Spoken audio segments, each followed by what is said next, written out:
अभी तुम्हारे पास ना नया टॉपिक है, ठीक है। नया क्या है, मतलब जो हमने कल बताया था उसी से रिलेटेड है, ठीक है। यानी कि कल बात हुई थी किसके बारे में, प्रतिरोधों का संयोजन क्यों किया जाता है। उससे पहले तुम्हें बताया गया था कि प्रतिरोध क्या होता है, ठीक है। उसकी डायमेंशन के बारे में बताया गया था और उसका जो हमारे पास फॉर्मूला होता है उन सारी चीजों के बारे में बात की थी, ठीक है। तो आज उसी टॉपिक को हम आगे बढ़ाएंगे और इसका जो हमारे पास दूसरा मेथड है, दूसरा मेथड क्या है हमारे पास कि प्रतिरोधों का समांतर क्रम संयोजन। और इससे पहले की अगर हम बात करें तो कल जो हमने पढ़ा था वो था हमारे पास प्रतिरोधों का श्रेणी क्रम संयोजन, ठीक है। तो आज आपको पढ़ना है कि प्रतिरोधों का समांतर क्रम संयोजन कैसे किया जाता है। दूसरी चीज यह है कि दोनों ही टॉपिक आपके पास कैसे हैं, इजी हैं, ठीक है। चाहे आप प्रतिरोधों का समांतर क्रम संयोजन उठा के देख लो और चाहे आप प्रतिरोधों का श्रेणी क्रम संयोजन करके देख लो। और अगर मैंने आपको पहले भी बताया था कि जो हमारे पास संधारित्र तथा पराविद्युतांक वाला जो चैप्टर है उस चैप्टर के अंदर भी तुम ऑलरेडी इन चीजों के पढ़ चुके हो, ठीक है। जिसमें तुम्हें यह बताया गया था कि जो हमारे पास संधारित्र होता है उस संधारित्र का हम किस प्रकार से श्रेणी क्रम संयोजन करते हैं और किस प्रकार से हम उसका समांतर क्रम संयोजन करते हैं, ठीक है।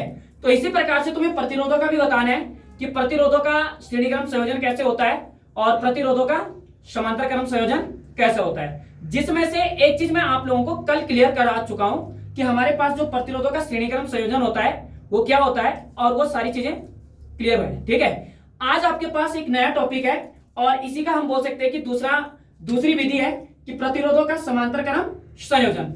अच्छा, मैंने कल एक और चीज बोला था कि जो हमारे पास समांतर क्रम संयोजन है इस समांतर क्रम संयोजन को हम एक और नाम से जानते हैं, वो क्या है, पार्श्वक्रम।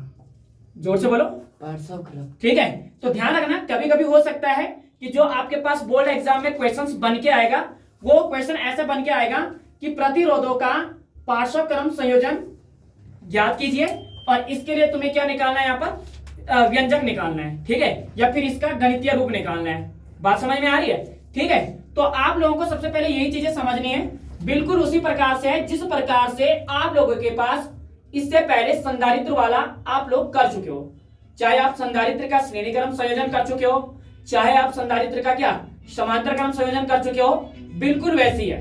मैंने आप लोगों को कल भी बताया था और आज भी बता रहा हूं, ठीक है, कि देखो अगर चाहे वो प्रतिरोध हो चाहे वो संधारित्र हो, अगर हम प्रतिरोधों की बात करते हैं चाहे हम संधारित्रों की बात करते हैं, अगर हम उनको श्रेणी क्रम और समांतर क्रम संयोजन में लगा रहे हैं तो मैंने तुम्हें बताया था कि समांतर क्रम में वो जाते हैं कहां से, ऐसे नीचे की ओर, और ये बताया गया था कि श्रेणी क्रम में जाते हो बैक टू बैक आगे की ओर, ठीक है। जो कि तुम्हें आज यहां पर भी नजर आ रहा होगा कि जो हमारे पास प्रतिरोध है वो एक के नीचे हमने एक रखा हुआ है। यानी कि जब आपके पास कुछ इस प्रकार से आए तो आप लोगों को समझ लेना चाहिए कि यहां पर हमारे पास समांतर क्रम संयोजन की बात हो रही है।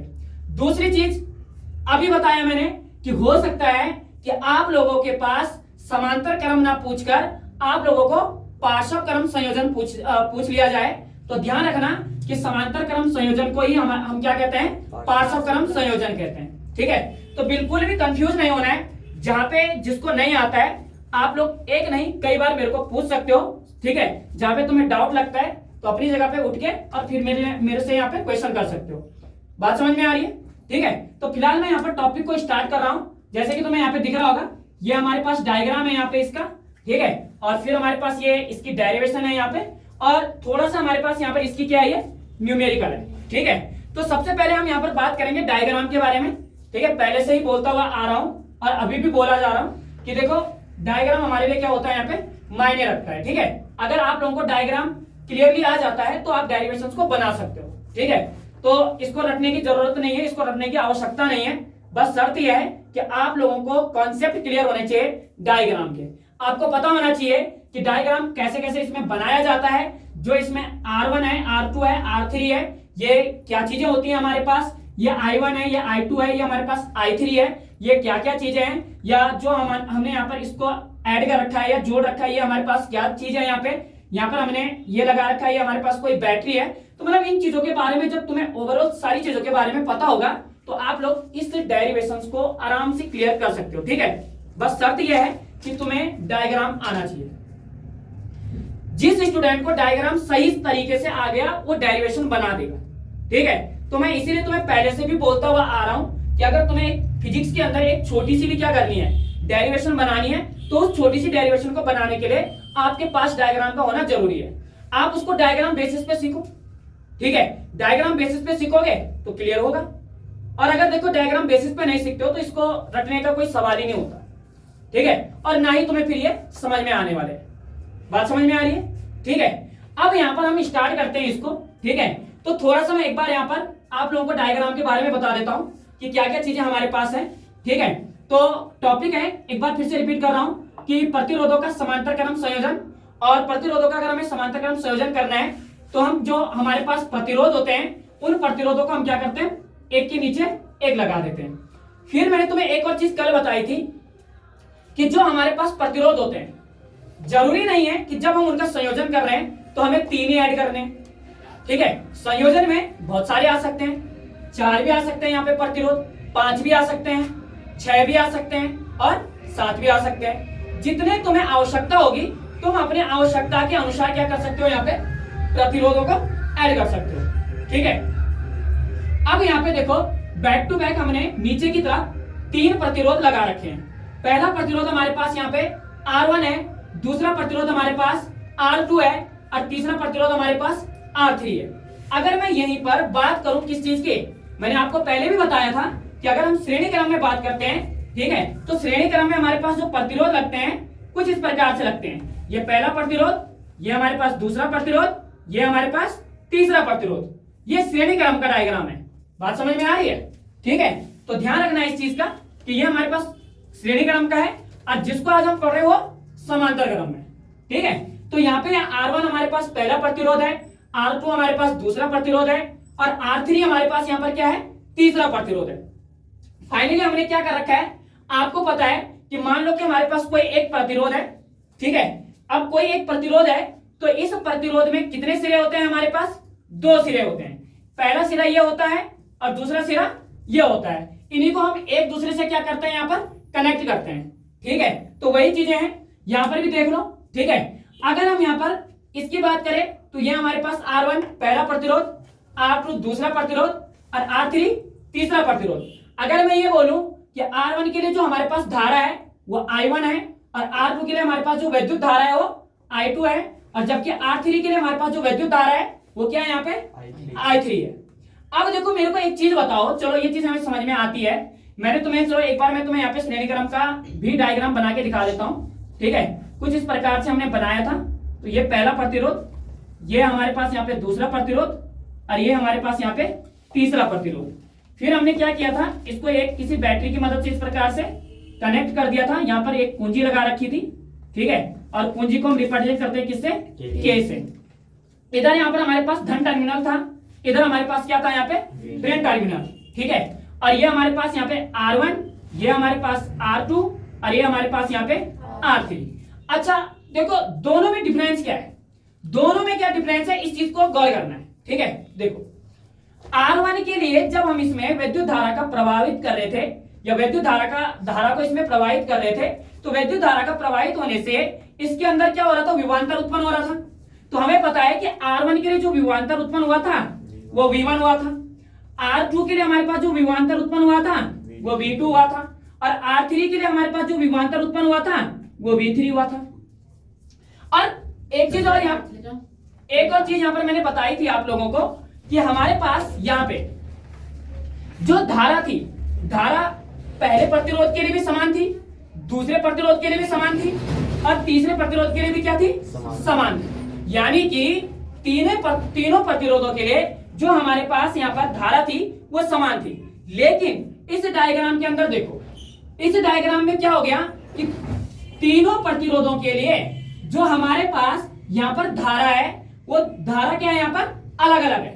अगर हम यहाँ पर ये बोलें कि प्रतिरोधों का जो समांतर क्रम संयोजन होता है, उस प्रतिरोध का समांतर क्रम संयोजन में जो हमारे पास प्रतिरोध होते हैं उनके लिए जो धारा होती है, ये धारा का जो मान होता है सभी प्रतिरोधों के लिए क्या होता है, अलग अलग होता है। जबकि श्रेणी क्रम में ऐसा नहीं होता है। श्रेणी क्रम में सभी पे समान धारा बहती है, हाँ, लेकिन उनका विभवांतर क्या होता है, वहां पे अलग अलग होता है। R1 के लिए V1 होता है, R2 के लिए V2 होता है और R3 के लिए V3 होता है।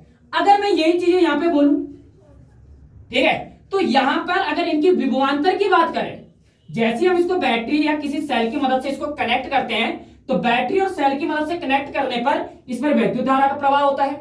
जैसे इसमें विद्युत धारा का प्रवाह होता है, तो यहां पर देखो, यहां से जो विद्युत धारा है ये 3 भागों में डिवाइड हो जाती है। कुछ विद्युत धारा इधर को, कुछ इधर को, कुछ इधर को। बात समझ में आ रही है? जिनको हम क्रमशः I1, I2 और I3 के नाम से यहां पे जानते हैं। लेकिन इन तीनों का जो विभवांतर है वो क्या होगा यहां पे? V, यानी कि समान होगा। यहां पर विभवांतर अलग अलग है, यहां पे विभवांतर क्या है?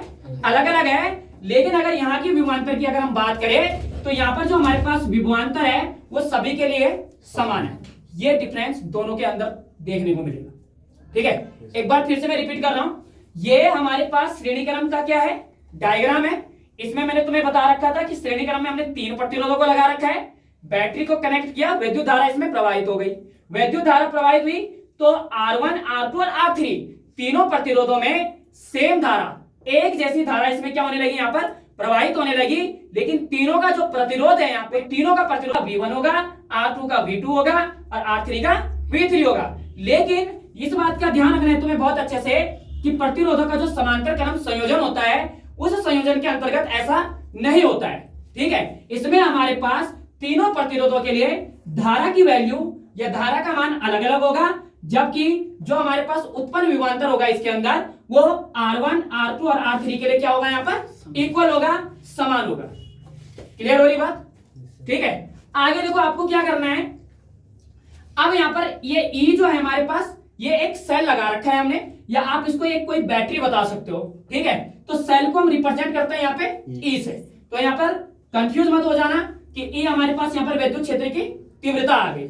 ठीक है, तो विद्युत होती है। ठीक है, लेकिन इस डायग्राम के अंदर ऐसा कुछ है नहीं। ठीक है, तो फिलहाल हम ये यहाँ पर इसका डायग्राम है। अब मैं इसके थोड़ा सा डेरिवेशंस के बारे में बताता हूँ। ठीक है, बिल्कुल डीपली, और जहां पे समझ में ना आए तो आप लोग मेरे से क्वेश्चन करो कि जहां पे समझ में ना आए वहां पर मैं दोबारा बता दूंगा। ठीक है, अब देखो यहाँ पे इधर से इसकी डेरिवेशन स्टार्ट हो रही है।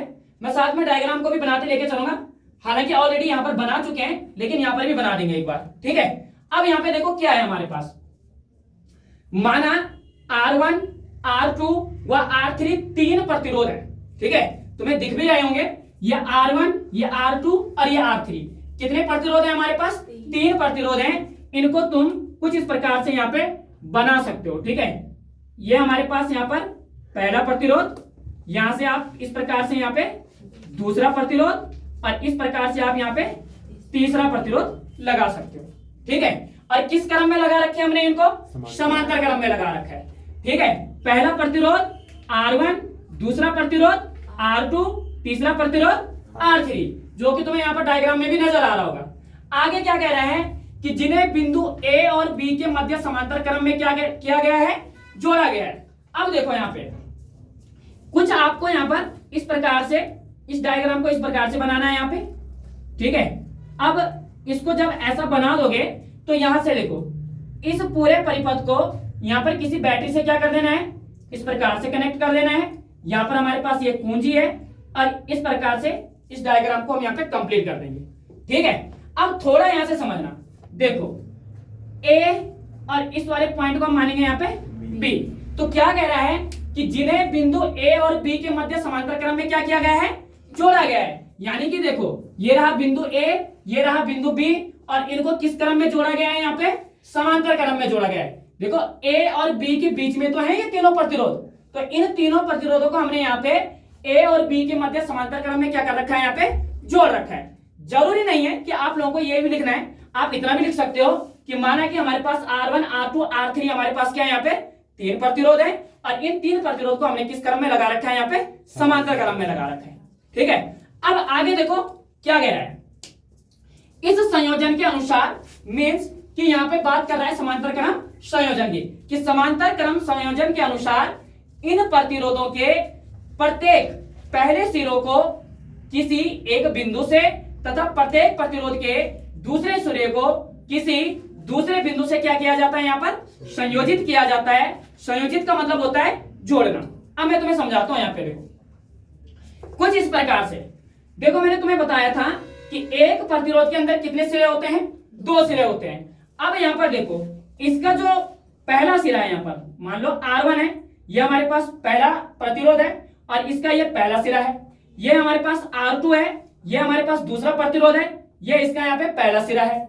ये हमारे पास R3 है, यानी कि ये हमारे पास तीसरा प्रतिरोध है, और यहाँ पर इसका हमारे पास ये पहला सिरा है। यानी कि प्रत्येक सिरे को, ठीक है, यानी कि जो हमारे पास यहाँ पर संधारित्र होता है उसके प्रत्येक सिरे को हम क्या करते हैं, किसी एक बिंदु ए से जोड़ देते हैं। और इसी प्रकार से आप लोग यहाँ पर बोलोगे कि यहाँ पर जो हमारे पास ये संधारित्र हैं, प्रत्येक संधारित्र जो है हमारे पास, इसका जो हमारे पास यहाँ पर दूसरा सिरा होता है, इसको हम किसी दूसरे बिंदु से क्या कर देते हैं, यहाँ पे जोड़ देते हैं। ठीक है, यही चीज यहाँ पे लिखी गई है कि देखो इस संयोजन के अनुसार इन प्रतिरोधों के प्रत्येक पहले सिरों को, कि इन प्रतिरोधों के चाहे R1 चाहे R2 चाहे R3, इन प्रतिरोधों के प्रत्येक पहले सिरे को किससे, किसी एक बिंदु से जोड़ा जाता है, जबकि इन प्रतिरोधों के प्रत्येक दूसरे सिरे को किसी एक दूसरे बिंदु से क्या कर दिया जाता है, यहाँ पे जोड़ दिया जाता है। क्लियर? ठीक है, आगे क्या कह रहा है, या दूसरे बिंदु से क्या किया जाता है, संयोजित किया। संयोजित का मतलब ही जोड़ना होता है। ठीक है, तो देखो कोई भी कंफ्यूजन वाली बात है नहीं, आप लोगों को केवल यह बताना है कि हमारे पास मान लो कि 3 संधारित्र हैं, R1 R2 R3, और तीनों संधारित्र को हमने एक समांतर क्रम संयोजन में लगा रखा है। ठीक है, उसके बाद आप ये बोलोगे कि जो हमारे पास ये 3 संधारित्र हैं, R1 R2 R3, इनका जो हमारे पास पहला सिरा है, प्रत्येक संधारित्र का क्या, जो पहला सिरा है उसको हमने किसी बिंदु A से जोड़ रखा है, और जो हमारे पास यहाँ पर ये B, यानी कि जो हमारे पास ये संधारित्र है, इस संधारित्र का जो हमारे पास क्या है, यहाँ पे दूसरा सिरा है, प्रत्येक संधारित्र का जो दूसरा सिरा है उसको हमने किससे जोड़ रखा है, यहाँ पे बिंदु B से जोड़ रखा है। ठीक है, अब देखो उसके बाद तुम्हें क्या करना है, यहाँ पे आगे समझो। ठीक है, माना R1 R2 व R3 3 प्रतिरोध हैं जो समांतर क्रम में क्या है, यहाँ पे संयोजित किए गए हैं, तथा बिंदु A और B के बीच एक सेल E या बैटरी जोड़कर उन सिरों पर क्या किया जाता है, विभवांतर V लगाया जाता है। अब मेरी बात को थोड़ा सा समझने का प्रयास करना है। यहाँ पे देखो, माना कि R1 R2 व R3, ठीक है, जब आप लोग इतना डायग्राम और डेरिवेशंस बना दोगे तो आपको यह बताना है कि माना R1 R2 व R3 3 प्रतिरोध हैं जो समांतर क्रम में क्या संयोजित किए गए हैं। किस क्रम में लगाए गए हैं, समांतर क्रम में लगाए गए हैं। अब जब हमने इनको समांतर क्रम में लगाया तो समांतर क्रम में लगाने पर हमने क्या किया, यहाँ पर इनको किसी बैटरी या सेल की मदद से क्या कर दिया, कनेक्ट कर दिया। जब हमने इनको किसी बैटरी या सेल की मदद से कनेक्ट किया तो इन पर जो विभवांतर उत्पन्न होता है वो V उत्पन्न होता है। यानी कि तीनों प्रतिरोधों के लिए, चाहे यहाँ पे R1 की बात करो, चाहे यहाँ पे R2 की बात करो, और चाहे यहाँ पे R3 की बात करो, तीनों प्रतिरोधों के लिए एक ही विभवांतर क्या होगा, यहाँ पर उत्पन्न होगा। जबकि श्रेणीक्रम संयोजन में ऐसा नहीं होता है। इतनी बात समझ में आ रही है? ठीक है, तो यही चीज यहाँ पे लिखी गई है। ठीक है, कि माना R1 R2 व R3 3 प्रतिरोध हैं जो समांतर क्रम में संयोजित किए गए हैं, तथा बिंदु A और B के बीच एक सेल E या बैटरी से जोड़कर उन सिरों पर क्या किया जाता है, विभवांतर V लगाया जाता है। क्लियर? ठीक है, अब इसके बाद देखो थोड़ा सा आप लोगों को क्या क्लियर करना है। यहां से यहां पे देखो, ठीक है, क्या कह रहा है कि माना परिपथ में बहने वाली संपूर्ण धारा, यानी कि जो ये परिपथ है, इस परिपथ में बहने वाली संपूर्ण धारा क्या हो, I हो। लेकिन जैसे यहां से ये धारा बहेगी तो यहां से बहने पर ये धारा अलग अलग प्रतिरोधों में, अलग अलग भागों में क्या हो जाएगी, यहाँ पे डिवाइड हो जाएगी। समझ में आई ना मेरी बात? यानी कि क्या कह रहा है कि माना परिपथ में बहने वाली संपूर्ण धारा क्या है, यहाँ पे I है।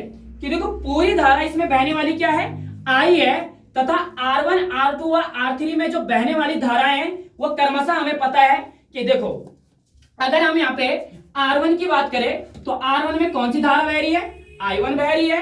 R2 में कौन सी धारा बह रही है, I2 बह रही है। और R3 में कौन सी धारा बह रही है, I3 बह रही है।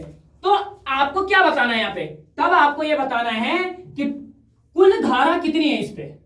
ठीक है, कि टोटल धारा इस पे कितनी है। तो यहाँ पे लिखा गया है कि तब कुल धारा, ठीक है, तो मैं यहाँ पे देखो करके दिखाता हूं। तब कुल धारा, यानी कि धारा को, वैद्युत धारा को किससे रिप्रेजेंट करते हैं हम, यहाँ पे I से रिप्रेजेंट करते हैं। ठीक है, तो ये हो गई हमारे पास कुल धारा, और तीनों प्रतिरोधों की जो धाराएं हैं उनको हम क्या कर देंगे, इनके साथ जोड़ देंगे यहाँ पे, यानी कि I1 प्लस I2 प्लस, और यहाँ पे जुड़ जाएगा I3, और इसको मान सकते हो आप लोग यहाँ पे समीकरण नंबर 1।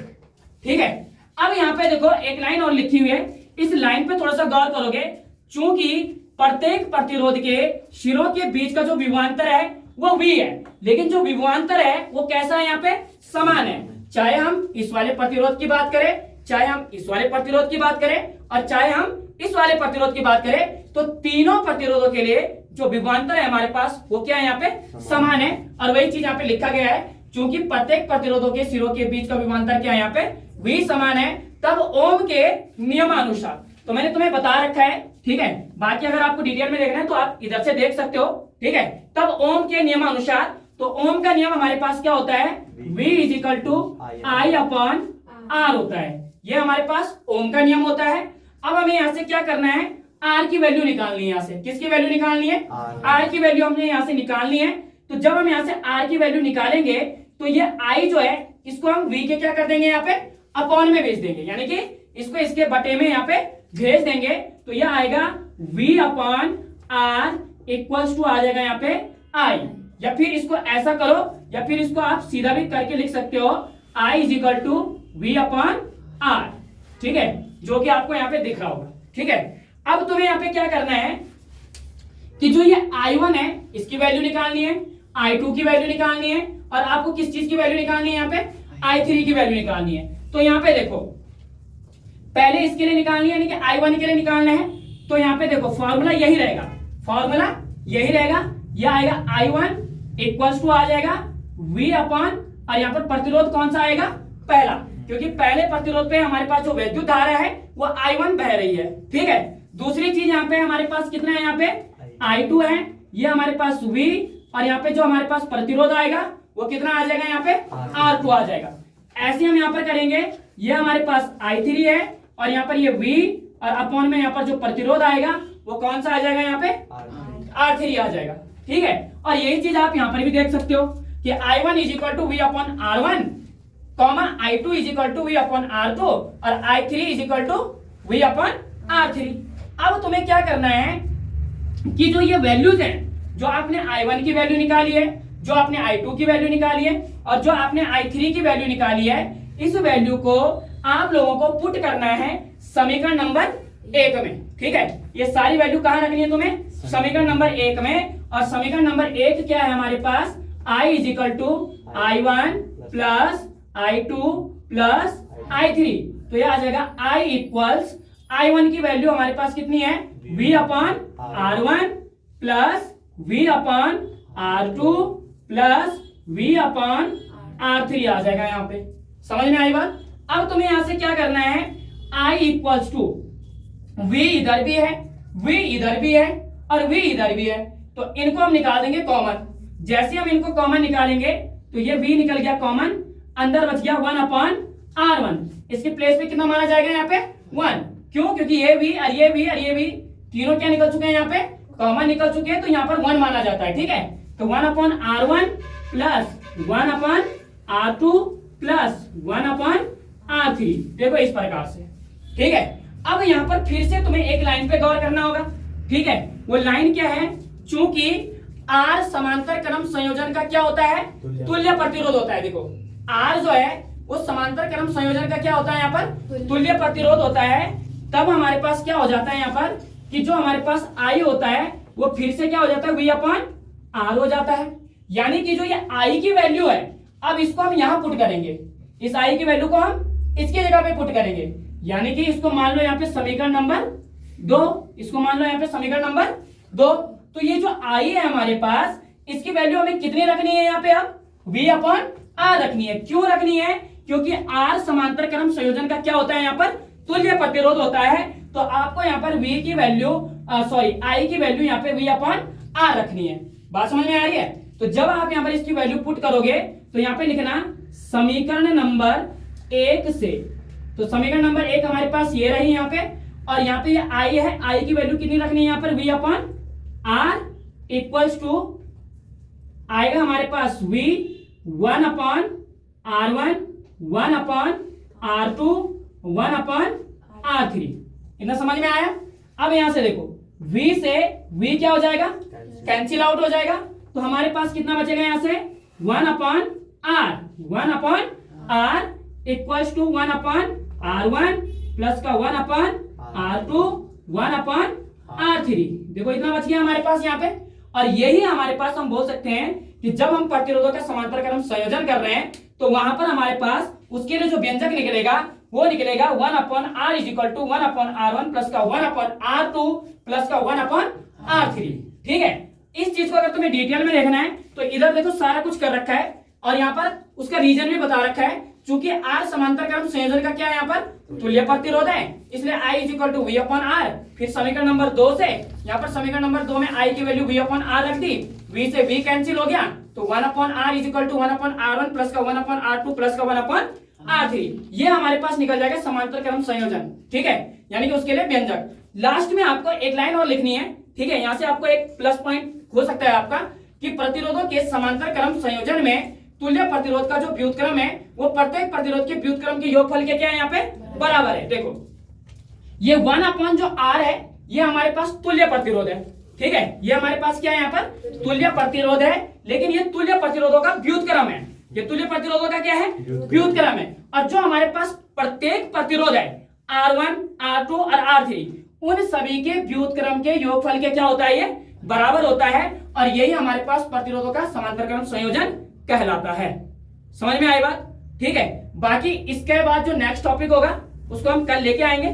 ठीक है, इस चीज को आप अभी कर सकते हो, यहाँ पे कर देना।